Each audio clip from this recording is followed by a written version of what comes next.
ఉదయం 8 అయింది. రోజు గుడ్ మార్నింగ్ బావా అని మెసేజ్ చేసే నా మరదలు ఈ రోజు బావా ఒక విషయం చెప్పాలి అనింది. సరే ఏంటి చెప్పు అని నేను అంటే ఫోన్లో మాట్లాడే విషయం కాదు బావా, నిన్ను కలవాలి అని రిప్లై ఇచ్చింది. ఏంటి కొత్తగా ఇలా అంటుంది అని ఆలోచిస్తూ సరే కలుద్దాం, 2 రోజుల్లో నేను చెన్నై వస్తున్నా అని అన్నాను. ఇప్పుడిప్పుడే చదువు పూర్తి చేసి ఉద్యోగం కోసం చూస్తున్న నాకు ఒక్కసారి తన మెసేజ్ చూసి భయం వేసింది. ఎందుకంటే మేము కలవడం చాలా తక్కువ, ఎప్పుడో ఒకసారి, అది కూడా గగనమే.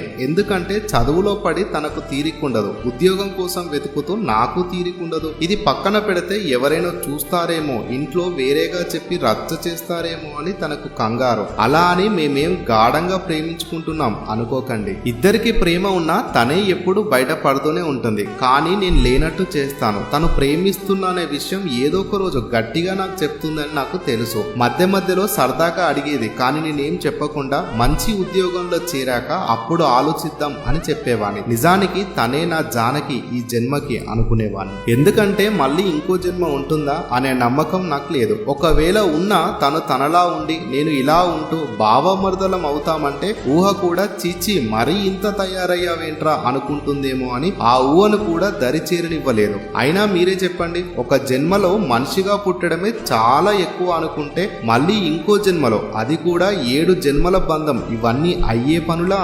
అయినా సరే ఎన్నోసార్లు తన మీద నాకున్న ప్రేమ చెప్పాలనుకునేవాణ్ణి. కానీ వాళ్ళ ఆర్థిక స్తోమతకి నువ్వు ఏమాత్రం సరిపోవురా అని ఖాళీగా ఉండే నా జేబులో డబ్బు లేని ఏటీఎం కార్డులు నాకు పదే పదే గుర్తు చేసేవి. కనీసం చేతికి ఉంగరం లేని నువ్వు కిలో బంగారం ఉన్నా తనని కోరుకోవడం తప్పు కదరా అని నా అంతరాత్మ వెక్కిరించేది. అందుకే చాలా సార్లు చెప్పకుండా ఆగిపోయాను. కానీ తనకు నేనంటే చచ్చేంత ప్రేమ.